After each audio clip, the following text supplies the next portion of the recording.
Malam Paskah itu ada perayakan lilin Paskah dan pembaharuan janji baptis. Minggu Paskah itu tidak ada. Tidak ada perayakan lilin Paskah, Kristus cahaya dunia, pembaharuan janji baptis, bersihkan, tidak ada. Malam Paskah adalah tirakatan menantikan kebangkitan Tuhan. Minggu Paskah adalah perayaan kebangkitan Tuhan. Jadi umat Katolik wajib secara hukum liturgi wajib mengikuti dua-duanya. Saya sudah ikut malam, ya tapi sing esuk apa sore ya tetap kudu melu. Minggu pagi atau minggu sore itu pilihan, tapi malam Paskah dengan hari Minggu Paskah itu beda. Ini mohon dipahami sehingga nanti kalau diedarkan form pendaftaran bukan ngisi salah satu, ngisinya salah dua, malam Paskah dan perayaan Paskah. Ini yang saya minta diperhatikan sungguh. Umat Katolik seringkali salah paham. Gereja Kristen itu tidak punya malam Natal, tidak punya malam Paskah. Maka di Pekalongan saya seringkali menemukan umat gereja Kristen ikut malam Paskah dan malam Natal di gereja Katolik. Nanti minggunya Paskahan mereka di gereja mereka masing-masing. Maka kalau malam Paskah, malam Natal itu umat iso meludak tekan ngendi-ngendi itu karena itu dapat dukungan dari gereja-gereja Kristen. Paskahnya nanti mereka di gerejanya masing-masing. Baik, kita juga memperhatikan ini, malam Paskah beda dengan Paskah. Tolong hal ini, informasi ini disampaikan juga kepada umat yang lain. Karena besok pagi yang misal Om Mahdi pasti tidak mengumumkan yang itu, tapi hanya jadwal saja. Maka tolong disampaikan kepada yang lain. Dan mengingatkan lagi, daun palma yang sudah diberkati jangan ditinggal. Bawa pulang, pasang di salib.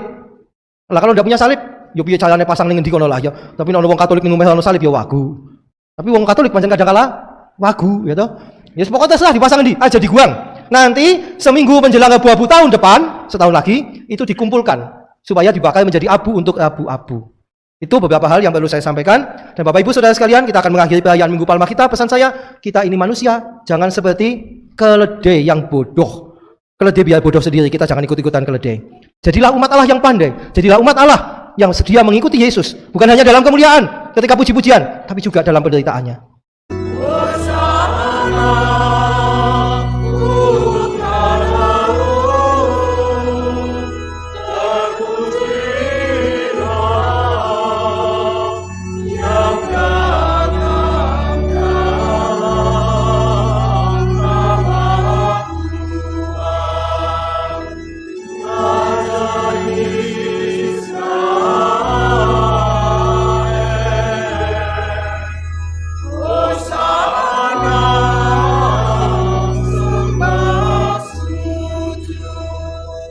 Dalam nama Bapa dan Putra dan Roh Kudus. Kasih karunia dan damai sejahtera dari Allah Bapa dan dari Putranya Yesus Kristus bersamamu.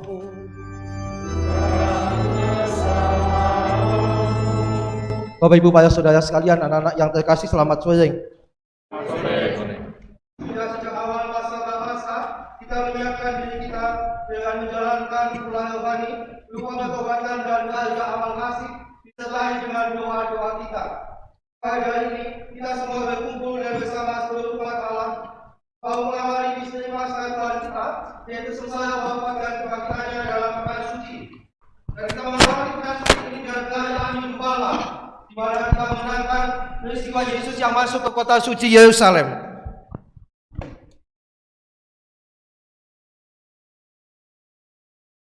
Dan untuk menggenapi misteri inilah, dan oleh karena itu marilah kita dengan penuh iman dan bakti mengiringi Tuhan sambil mengenangkan peristiwa yang menyelamatkan itu.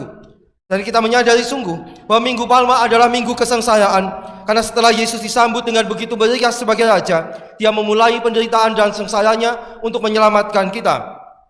Dengan demikian, kita akan memetik buah salib suci, yakni kebangkitan dan kehidupan melalui perayaan Minggu Palma ini. Pemberkatan daun palma. Marilah berdoa. Allah yang kekal dan kuasa, kuduskanlah daun-daun palma ini dengan berkat-Mu. Semoga kami yang mengiringi Raja Kristus dengan sukacita diperkenankannya memasuki Yerusalem abadi bersama Dia yang hidup dan berkuasa sepanjang segala masa.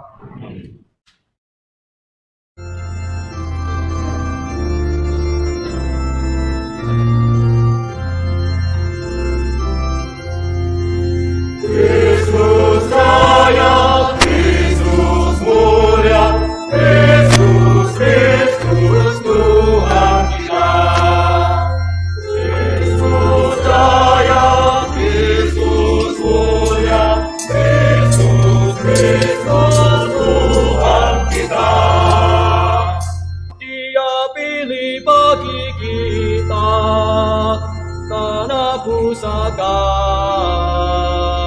kebanggaan aku. Kristus sayang, Kristus mulia, Kristus, Kristus Tuhan kita. Tuhan bersamamu.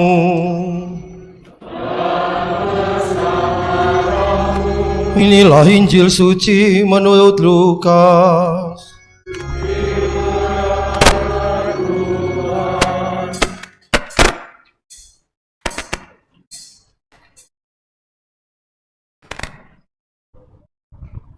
Dalam perjalanannya ke Yerusalem ketika telah dekat Betfage dan Betania yang terletak di bukit yang bernama Bukit Zaitun, Yesus menyuruh 2 orang muridnya dengan pesan, "Pergilah ke kampung di depanmu itu. Pada waktu kamu di situ, kamu akan mendapati seekor keledai muda tertambat yang belum pernah ditunggangi orang. Lepaskanlah keledai itu dan bawalah kemari. Jika ada orang bertanya kepadamu, mengapa kamu melepaskannya? Jawablah begini, Tuhan memerlukannya." Lalu pergilah kedua murid yang disuruh itu, dan mereka mendapati segala sesuatu seperti yang telah dikatakan Yesus. Ketika mereka melepaskan keledai itu, berkatalah para pemiliknya, "Mengapa kamu melepaskan keledai itu?" Kata mereka, "Tuhan memerlukannya."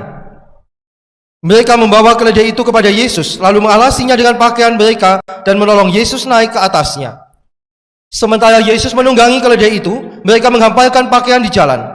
Ketika Yesus mendekati Yerusalem, di jalan menurun dari Bukit Zaitun, mulailah semua murid yang mengiringi dia bergembira dan memuji Allah dengan suara nyaring oleh karena segala mukjizat yang telah mereka saksikan. Kata mereka, "Terpujilah dia yang datang sebagai Raja dalam nama Tuhan. Damai di surga dan kemuliaan di tempat yang maha tinggi." Beberapa orang Farisi di antara orang banyak itu berkata kepada Yesus, "Guru, tegurlah murid-murid itu." Jawab Yesus, "Aku berkata kepadamu, jika mereka ini diam, maka batu-batu ini akan berteriak." Demikianlah sabda Tuhan.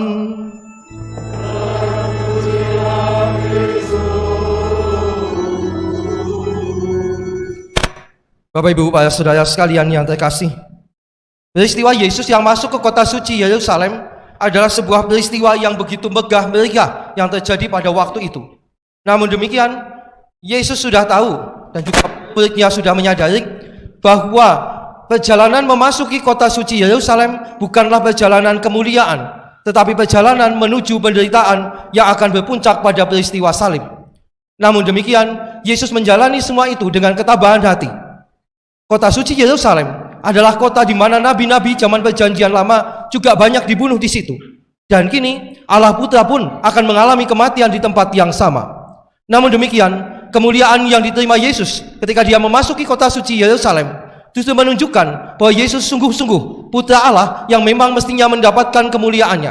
Kemuliaan yang bukan didapatkan dengan tanpa perjuangan, tapi kemuliaan yang diperjuangkan dengan derita salibnya. Kemuliaan yang membawa kita semua ambil bagian juga di dalam kemuliaannya. Para saudara sekalian yang terkasih, peristiwa kemeriahan Minggu Palma akan berakhir ketika misa dimulai. Ini juga mengingatkan kita bahwa untuk segala sesuatu memang ada waktunya. Kemuliaan yang kita nikmati bukanlah sesuatu yang abadi selagi kita masih di dunia ini. Tetapi bagaimanapun pula kemuliaan itu sudah ditunjukkan Allah kepada kita, supaya kita memiliki semangat untuk menggapainya bersama dengan Yesus melalui jalan penderitaannya. Kita akan memasuki bagian selanjutnya, yaitu perayakan dan kemudian memasuki misa. Saudara sekalian yang terkasih, marilah kita mencontoh layak di Yerusalem yang mengeluh-elukan Yesus. Marilah kita berayak dalam damai.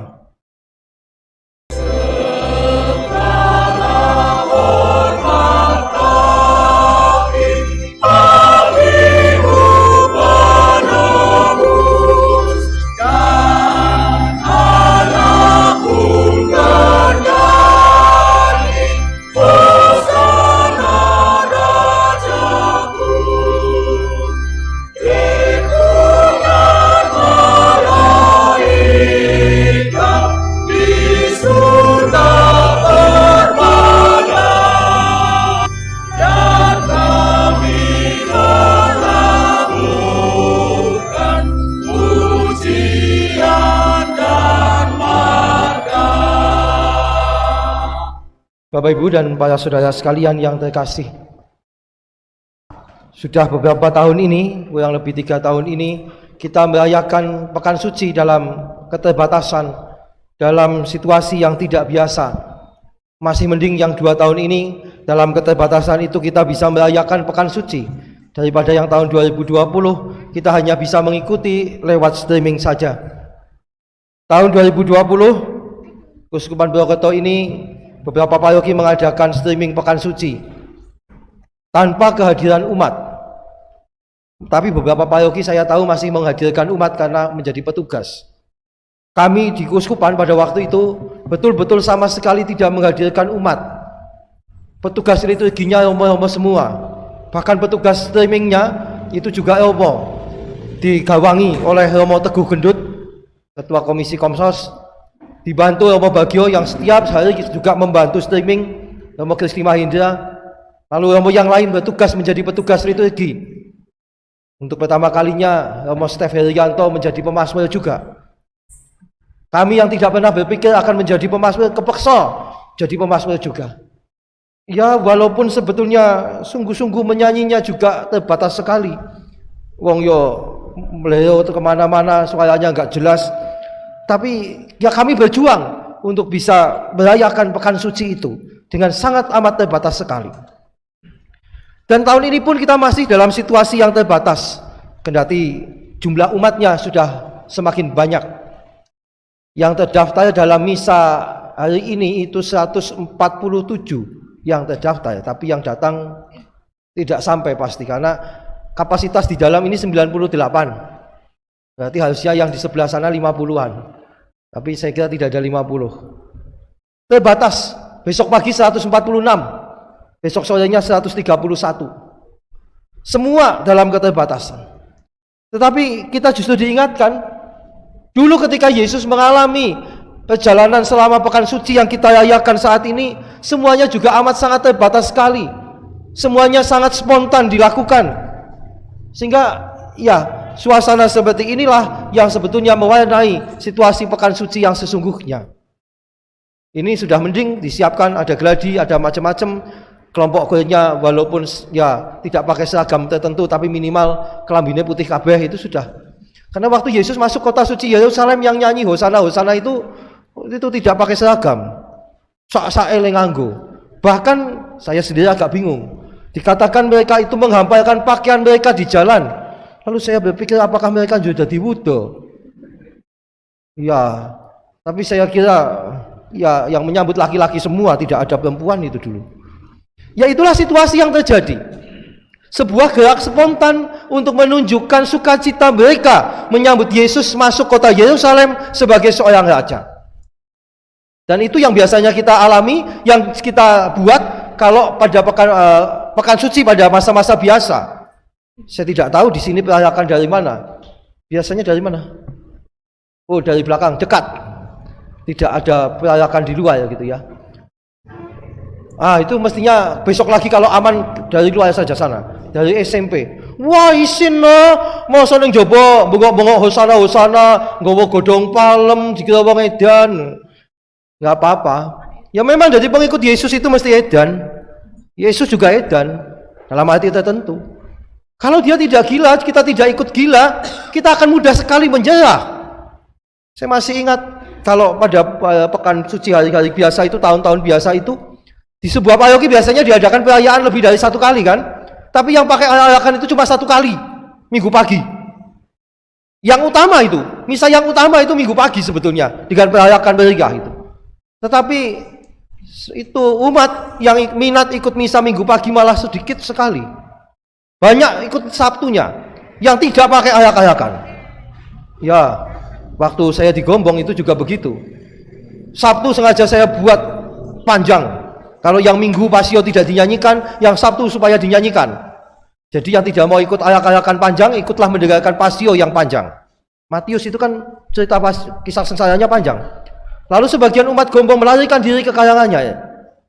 Syukur kepada Allah, di kayangannya ada Romo Kirdi, yang homilinya jauh lebih panjang lagi. Jadi kemana-mana itu ketemu misa yang panjang itu. Kenapa? Saya mengatakan ikut Yesus. Romo Kirdi kalau ditanya, Mbak Gedi pernah tanya pada saya waktu saya di Purworejo, Mas, kok ya tahu melu aku misa? Saya spontan menjawab, gah. Mbak Gedi nek misa dawa. Jawabannya Mbak Gedi mantep. Wong jaluk berkata Gusti kok jaluk cepet-cepet kok berkata jaluk akeh. Ya memang kalau dipikir itu ya betul juga ya. Kita tuh kepengen cepet-cepet. Tapi kalau minta banyaknya minta ampun. Minta sesingkat dalam waktu yang sesingkat-singkatnya untuk mendapatkan rezeki yang sebanyak-banyaknya. Prinsip ekonomis banget itu. Nah, para saudara sekalian yang terkasih, kita mengikuti perayaan Pekan Suci mulai dari Minggu Palma. Ada yang bertanya, untuk apa sih? Untuk apa kita buat Minggu Palma? Toh nanti kisah sengsara dibaca lagi tuh di Jumat Agung. Justru di situ, Bapak Ibu Saudara sekalian, Minggu Palma punya warna liturgi yang istimewa. Diawali dengan kemeriahan, dengan kemegahan, tapi kemudian dilanjutkan dengan kisah sengsara. Maka Minggu Palma itu Minggu sengsara. Nyanyian-nyanyian hosana, apa itu Kristus Jaya dan apa macam-macam itu Yerusalem apa ya itu. Ya yang begitu meriah itu hanya tadi di awal, tapi begitu masuk doa pembuka, doa kolekta, semua menjadi kenangan akan sengsara Tuhan. Beberapa waktu yang lalu saya menemukan ada semacam tulisan di Facebook itu, kita segera memasuki Pekan Suci, pujian yang akhirnya menjadi ujian. Justru disitulah sebetulnya Minggu Palma menyiapkan kita memasuki ujian dalam kehidupan nyata. Memang kita selalu mengharapkan, merindukan, menginginkan puji-pujian. Kita dalam hati kecil kita ingin kita dipuji. Itu sangat amat manusiawi sekali. Dan kita akan sukacita kalau kita mendapatkan itu. Tapi Bapak Ibu Saudara sekalian, anak-anak yang terkasih, jangan lupa, pujian itu bukan sesuatu yang abadi, bukan sesuatu yang permanen. Karena tadi penduduk kota Yerusalem yang pada hari Minggu Palma meneriakkan Hosana Putra Daud, diberkatilah dia yang datang dalam nama Tuhan, yang memuji-muji itu, yang bersukacita itu, beberapa hari kemudian mereka juga itulah yang kemudian berteriak untuk membunuh Yesus. Orang yang sama, yang dengan mudah berubah dari memuji kemudian menjadi mengutuk, pujian yang menjadi ujian itu. Dan rasaku itu bisa juga terjadi dan memang banyak terjadi dalam hidup kita ini. Yang biasa kita bangga-banggakan, yang selalu kita jadikan alasan untuk berbangga, bisa jadi dengan mudah berubah, akan menjadi malapetaka bagi kita sekalian. Kalau kita tidak siap, kalau kita hanya memandang pujian saja, kalau kita hanya terpesona, termangu menonton pujiannya saja, lalu kita lupa, kita abai, kita lali untuk menyiapkan diri menghadapi ujian, maka kita akan tidak bertahan ketika ujian itu datang. Saya kayaknya pernah cerita di beberapa tempat peristiwa Minggu Palma. Yesus masuk kota suci Yerusalem bukan naik kuda, tapi naik keledai. Kalau kuda itu yang punya orang kaya, pejabat, maka orang-orang yang biasa, rakyat biasa punyanya keledai. Jangan lupa ketika Yusuf membawa Maria pergi ke Bethlehem untuk sensus penduduk, dan kemudian membawa Maria pindah ke Mesir, yang dipakai oleh Yusuf itu juga keledai, menunjukkan bahwa mereka ini dari kalangan biasa, keledai. Keledai itu ditunggangi bukan seperti kuda. Kalau kuda itu dilapisi pelana yang bagus-bagus, dikasih pakaian yang bagus, itu beda sekali dengan keledai. Keledai itu sangat sederhana sekali. Nah, itu Yesus masuk kota suci Yerusalem naik keledai. Waktu dia masuk, lalu penduduk kota Yerusalem mengambil ranting-ranting daun, ada ya dulu sana pasti zaitun ya, bukan daun palma seperti yang kita pakai sekarang ini. Lalu melambai-lambaikan pohon zaitun, ranting zaitun, lalu mereka mulai melepaskan pakaian mereka, jubah mereka dihamparkan di sepanjang jalan. Keledai tadi kaget. Wah, apa ini nggak salah ya? Aku kan tidak kelambi. Biasanya, nek kalau jemur pakaian tiba kepidak neng aku diajar loh. Keledai itu heran, kok digayan temen ya? Aku nyimpang mudun sekang jalan sing anak kelambine malah disuruh balik maning kon ngidak-ngidak kelambi. Biasanya aku digebuki, saya disambut-sambut. Saudara sekalian, keledai itu lambang binatang bodoh katanya. Saya belum pernah tanya keledai itu bodoh apa tidak itu. Nanti saya lebih bodoh lagi nanti. Percaya saja keledai itu binatang bodoh katanya. Lalu keledai tadi berpikir, wah hebat ya, ini aku disambut ya. Keledai yang bodoh ini merasa dialah yang disambut. Ya sebagai keledai walaupun bodoh, tapi kan dia bangga loh. Wah, tumben aku disambut kok tidak kelambi. Lalu apa yang dia lakukan? Saya mau berbaik hati. Saya mau membalas sambutan ini wong-wong Yerusalem. Lalu keledai bodoh tadi angkat kaki depannya. Wah, terima kasih, terima kasih. Keledai berdiri, apa yang terjadi? Yesus melorot. dan dia jatuh. Dan ketika Yesus meloyot lalu jatuh itu, apa yang dialami si keledai? Ya pengalaman biasanya, gebuki wong. Kali ini kenapa? Bukan karena nginjak pakaiannya, tapi karena menjatuhkan Yesus. Ini keledai yang bodoh. Dia tidak tahu bahwa yang disambut, yang dipuji itu adalah Yesus yang menunggang di atasnya. Dia merasa dialah yang mempunyai pujian itu, dia yang berhak atas pujian itu. Maka dengan kesombongannya, akhirnya dia celaka. Bapak Ibu, para saudara sekalian yang terkasih, sama kita juga begitu. Kalau kita dipuji, harusnya kita juga menyadari yang dipuji bukan kita. Pujian itu bukan milik kita, bukan hak kita, tapi Allah lah yang bekerja dalam diriku, dan pujian itu adalah milik Allah. Maka mestinya diserahkan kepada Allah. Tapi kalau kita sombong, ya nasibnya seperti keledai tadi. Ketika Yesus yang dibawanya jatuh, sudah kehormatan, puji-pujian hilang semua. Demikian juga kita. Kalau kita sampai sombong, lalu kita menjatuhkan Allah, membuang Allah dari diri kita, kita tidak ada apa-apanya. Kita akan jatuh juga, kita akan dimarahi juga, kita akan dipukuli juga, kita akan mengalami penderitaan juga. Minggu Palma mengajarkan kepada kita supaya kita ini menjadi orang yang bijaksana. Puji-pujian itu bolehlah kita terima, tapi ingat, puji-pujian itu milik Allah yang harus disampaikan kepada Allah dan bukan menjadi milik kita yang mesti membuat kita sombong. Yesus itu sudah siap dengan itu semua. Dia tahu apa yang akan terjadi ketika dia memasuki kota suci Yerusalem. Maka dia tidak terpesona kemudian telalai karena dia dipuji, tapi dia siap untuk melangkah pada langkah selanjutnya, yaitu penderitaan. Para murid, nah ini muridnya Yesus itu cuma 12.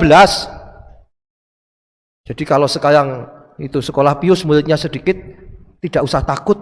Yesus juga muridnya las. Ini penghiburan untuk guru-guru STK, SD, SMP Pius gitu ya. Kalau ditanya kok Pius muridnya kamu sedikit, jawab saja Tuhan Yesus juga muridnya sedikit. Kan kita pengikut Yesus. Masa ngalah-ngalah ke guru nih. Nah, ya. Lihat 12 murid saja Yesus gagal mendidik. Buktinya apa? Para murid itu ikut bersorak-sorai sukacita memasuki kota Yerusalem mendapat puji-pujian. Tapi menunjukkan tidak siapnya di mana? Ketika Kamis Putih malam, ketika Yesus ditangkap, muridnya Yesus melarikan diri semua. Yang satu malah jadi pengkhianat, tadi dikisahkan dalam Pasio itu, kisah sengsara tadi. Yudas Iskariot datang menjadi pengkhianat. Lemangkel kayak meneh yang membuat semakin jengkel lagi, itu cara mengkhianatinya. Kalau memang jadi pengkhianat ada depan sih kepenak jegelut sisan gitu ya. Tapi ini pengkhianat yang kurang ajar sekali. Yang disebut musuh dalam selimut itu. Menyakitkan sekali itu. Bagaimana mengkhianati dengan ciuman? Ciuman yang tanda kasih, tanda hormat, tanda bakti oleh Yudas diubah menjadi tanda pengkhianatan. Maka hati-hati itu yang suka cium-cium itu, yang masih pacaran itu ya. Semakin banyak mencium itu harus dicurigai iki ono apa iki. Jangan-jangan habis selingkuh itu. Biasanya atau ngambung, oh ini Yudas iki mesti ya. Hati-hati itu. Ciuman yang tanda sayang, tanda bakti, tanda hormat bisa berubah menjadi ciuman pengkhianatan. Itu menyakitkan sekali loh sebetulnya. Sudah. Kenapa? Kalau ditanya Yudas, ngapa tau kowe mengkhianati Yesus? Bisa jadi Yudas akan mengatakan apa? Saya kecewa dengan Yesus. Wong sudah disambut seperti raja kok tidak segera ambil alih kekuasaan. Lihat. Mereka membayangkan sesuatu yang keliru ternyata.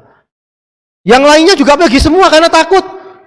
Mereka sudah membayangkan ini Yesus sudah disambut dengan begitu megah, dengan begitu meriah. Artinya sebentar lagi Yesus bertahta dan saya menjadi perdana menteri lah, jadi menterinya lah, jadi apa segala macam. Lah, kok ditunggu-tunggu, tidak mulai-mulai. Lalu mereka kecewa. Mereka tidak siap menjalani pujian yang kemudian berubah menjadi ujian. Mereka kecewa dan akhirnya mereka meninggalkan Yesus sendirian. Bapak Ibu, para saudara sekalian, anak-anak yang terkasih, kalau kita tidak siap, itu pun akan terjadi dengan kita. Maka bagi saya Minggu Palma adalah sebuah persiapan bagi kita, supaya kita siap, baik itu dalam hidup keseharian kita maupun dalam hidup beriman kita, bahwa bisa jadi suatu ketika kita mendapat pujian, tapi pujian itu dengan mudah berubah menjadi ujian bagi hidup kita, bagi iman kita. Hanya kalau kita siap, maka kita bertahan. Tapi kalau kita tidak siap, kita terpesona, kita terlalu bangga dengan pujian yang kita terima, yakin hidup kita akan jatuh, iman kita akan runtuh juga. Maka Bapak Ibu, saudara sekalian yang terkasih, marilah kita mohon kepada Allah supaya Dia membantu kita, menyiapkan hati kita, baik untuk memasuki pekan suci maupun juga untuk melanjutkan hidup kita, supaya kalau kita menerima pujian, terimalah itu dengan penuh syukur kepada Allah. tetapi kita juga tetap siap untuk menghadapi ujian hidup selanjutnya. Ujian tidak akan ada maknanya kalau tidak membuat kita siap untuk menghadapi ujian hidup kita ini. Amin. Agunglah misteri iman kita.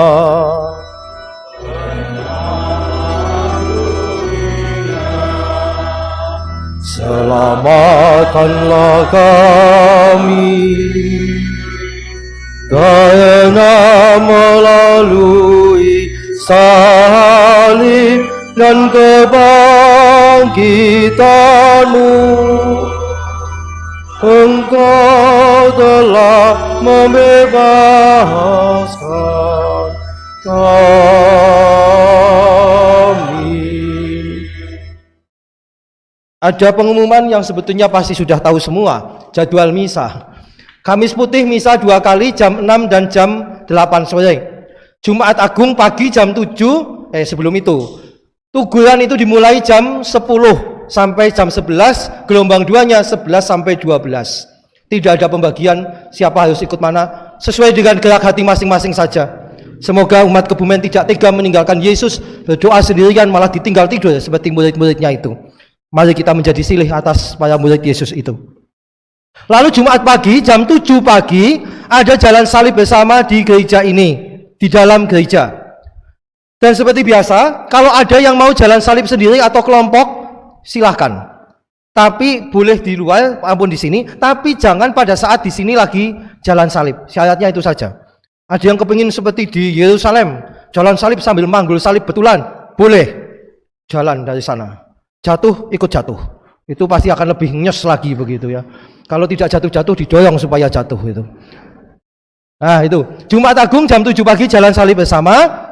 Kemudian ibadat mengenang wafat Tuhan seperti biasa jam 3 dan jam 6. Itu Jumat Agung. Nah malam Paskah, mohon diperhatikan, yang malam Paskah ada 2 misa juga, yaitu jam setengah 6. Jam setengah 6, bukan jam 6. Dulu rencananya jam 6, tapi setengah 6 dan jam 8 malam. Ada 2, setengah 6 dan jam 8 malam. Kemudian untuk Minggu Paskah ada 2, jam 7 pagi dan jam 6 petang. Untuk masing-masing misa dan ibadat kecuali jalan salib, kuota yang dibuka hanya 200. Jadi silakan berbondong-bondong. Nah ini karena ini kan rata-rata 140 kali 3 itu sudah sampai 420. Kita tidak bisa membuka lebih banyak lagi, hanya kemungkinannya 200, maka silakan berebut. Dan tolong sekali lagi yang sudah mendaftar tolong konsekuen hadir juga. Kasihan ada yang mendaftar sudah penuh nggak bisa masuk, ternyata yang sudah bisa punya tiket masuk malah tidak masuk. Jangan-jangan besok masuk surga begitu. Sing duwe tiket ora gelem mlebu, ngalang-alangi sing liyane sing kepengin mlebu. Nah, jadi 200 silakan berebut. Saya kira ini penting diperhatikan. Dan saya minta semua mendaftar supaya bisa diantisipasi jumlah kursinya, supaya tidak umbi-umbian nanti. Lalu yang berikutnya, kita sebetulnya sudah tahu, malam Paskah itu beda dengan Minggu Paskah. Mereka yang sudah ikut malam Paskah masih punya kewajiban ikut Minggu Paskah. Bukti bedanya di mana? Tahun ini sudah semakin jelas. Dengan komisi liturgi sudah dijelaskan lagi. Malam Paskah itu ada perayaan lilin Paskah dan pembaharuan janji baptis. Minggu Paskah itu tidak ada. Tidak ada perayaan lilin Paskah, Kristus cahaya dunia, pembaharuan janji baptis, persikan, tidak ada. Malam Paskah adalah tirakatan menantikan kebangkitan Tuhan. Minggu Paskah adalah perayaan kebangkitan Tuhan. Jadi umat Katolik wajib secara hukum liturgi wajib mengikuti dua-duanya. Saya sudah ikut malam, ya tapi sing esok apa sore ya tetap kudu melu. Minggu pagi atau minggu sore itu pilihan, tapi malam Paskah dengan hari Minggu Paskah itu beda. Ini mohon dipahami sehingga nanti kalau diedarkan form pendaftaran bukan ngisi salah satu, ngisinya salah 2, malam Paskah dan perayaan Paskah.